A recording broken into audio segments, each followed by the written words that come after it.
भारत माता की, भारत माता की, भारत माता की।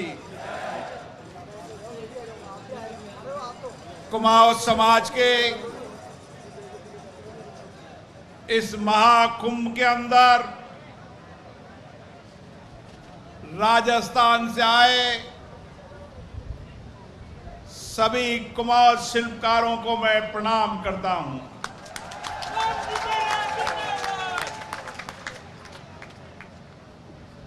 इस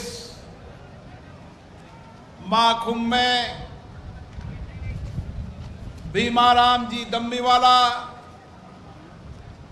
ताराचंद जी सुरैया जी, छोटू राम जी, फुलेरा से विधायक माननीय निर्मल कुमावत जी, युवा नेता डीडी कुमावत जी, पन्ना लाल जी और मंच में विराजे सभी पदाधिकारीगण, हमारे धार्मिक गुरु और यहां पर आए सभी अतिथियों का मैं स्वागत करता हूं, अभिनंदन करता हूं। साथियों, कुमाऊं समाज का एक बड़ा इतिहास है। मेवाड़ की पुण्य धरती पर महाराणा कुंभा ने अपने राज दरबार में अपने राज शिल्पियों को संबोधित करते हुए कुमाऊंतों को मेवाड़ का रक्षक कहा था।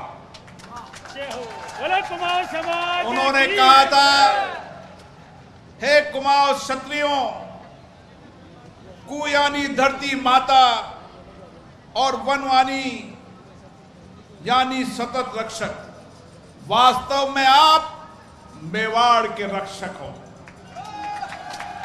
और आज भी इस भारत की प्राचीनतम आध्यात्मिक कला संस्कृति के असली शिल्पकार रक्षक है तो कुमाऊं समाज के लोग हैं।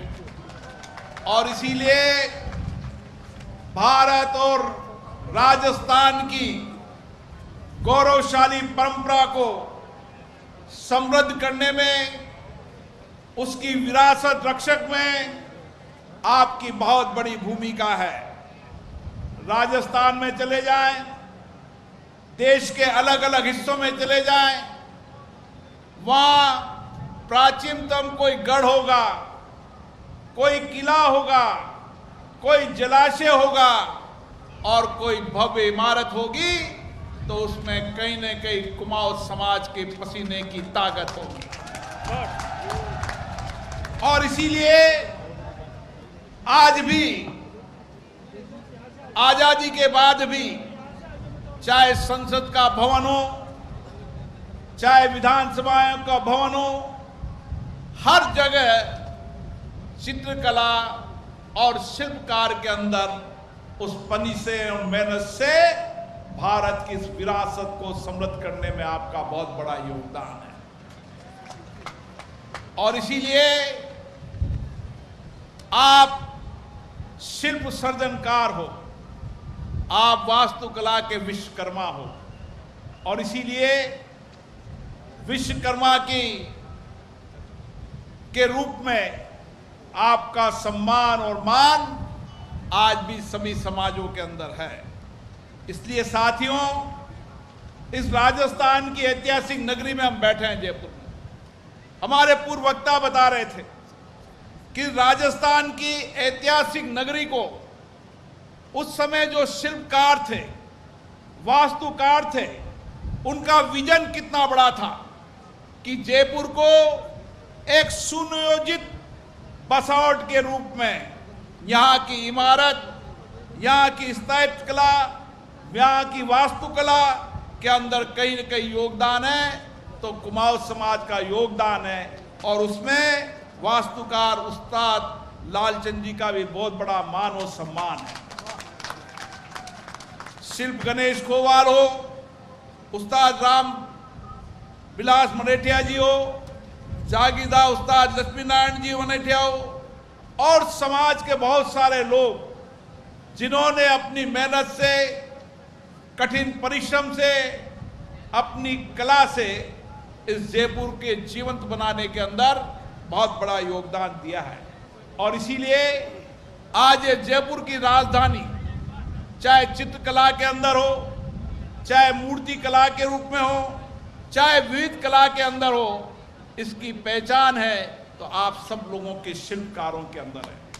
आज दुनिया भर के लोग और देश के लोग आते हैं मूर्तियां लेने, तो जयपुर की धरती पर आते हैं। जब मैंने जयपुर में अलग अलग चित्रकलाओं को देखा, मैंने संसद भवन के उस गेट को देखा, तो मैंने कहा चित्रकारी किसने की? कि राजस्थान के कुमाऊं समाज के व्यक्ति ने। तो मुझे भी गर्व हुआ कि जिस धरती से मैं आता हूं, उस धरती पर ऐसे शिल्पकार हैं, ऐसे चित्रकार हैं, ऐसे मूर्तिकार हैं जिन्होंने भारत की वैभवशाली विरासत को हमेशा समृद्ध करने में योगदान दिया है।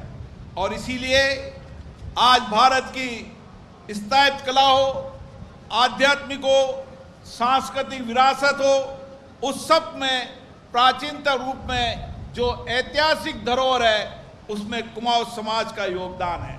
और इसीलिए चाहे राजस्थान आज पर्यटन नगरी हो, पर्यटन के रूप में हमारी ऐतिहासिक विरासत, इन कलाओं को देखने, यहाँ की समृद्ध विरासत को देखने दुनिया के लोग आते हैं। इसलिए आपके योगदान के कारण भारत के अंदर पर्यटन को समृद्धि मिली है और अर्थव्यवस्था को मजबूत करने में कहीं न कहीं आपका बहुत बड़ा योगदान है। इसलिए साथियों, आज कोई भी मंदिर में चले जाएं, उस मंदिर के अंदर चाहे चित्रकला हो, चाहे मूर्ति कला हो, उसमें कहीं न कहीं आपकी पसीने, आपकी मेहनत का कहीं न कहीं झलक आती है। और इसके कारण आज राजस्थान नहीं, देश के अंदर आपका नाम और वैभव हमेशा अमर रहेगा। अब समय बदल गया है, समय बदलाव की ओर है। समाज का मूल काम करते करते समाज ने कुछ प्रगति की है, लेकिन हमें और आगे बढ़ना है। हमें समाज को अगर आर्थिक सामाजिक रूप से मजबूत करना है तो हमें शिल्पकार के अंदर जहां आधुनिकता का काम भी करना होगा, वहां हमारी विरासत को भी जिंदा रहना होगा। और इसलिए मेरा आपसे निवेदन है कि आप अपने समाज के अंदर, हम राजनीतिक दृष्टि से आगे बढ़ें, यह हमारी आवाज़ हो सकती है। हम सामाजिक दृष्टि से आगे बढ़े, यह आवाज़ हो सकती है। लेकिन उसके साथ साथ हमारी जो नौजवान पीढ़ी है, जो आने वाले समय के अंदर देश और प्रदेश का नेतृत्व कर रहेगी, उस पीढ़ी को भी संस्कारित और शिक्षित बनाना हमारी सबसे बड़ी जिम्मेदारी है। हमारी जिम्मेदारी है कि हमारी बेटियों को इस तरीके का हम अच्छी संस्कारी शिक्षा दें। अरे आप में तो वो शिल्पकार है, आप में तो वो दिमाग है, आप कड़ी मेहनत करने वाले हो, कठिन परिश्रम करने वाले हो। इसलिए परिवार के अंदर भी देखा जाए और वंशागत रूप में देखा जाए तो आप जैसे मस्तिष्क का व्यक्ति कोई हो नहीं सकता। और इसीलिए आपको समाज के अंदर हमारी युवा पीढ़ी को इस ऊर्जावान के साथ साथ एक अच्छी शिक्षा, एक तकनीकी शिक्षा, एक आधुनिक शिक्षा देकर समाज में आने वाले समय के अंदर हमारा समाज का व्यक्ति देश और प्रदेश में नेतृत्व करे। कई लोगों ने नेतृत्व किया है, मैं नाम नहीं गिना सकता, नाम बहुत सारे, लेकिन जिन्होंने दिल्ली के अंदर भी नेतृत्व किया, जिन्होंने राजस्थान में नेतृत्व किया, लेकिन अब गांव-गांव से निकलना चाहिए।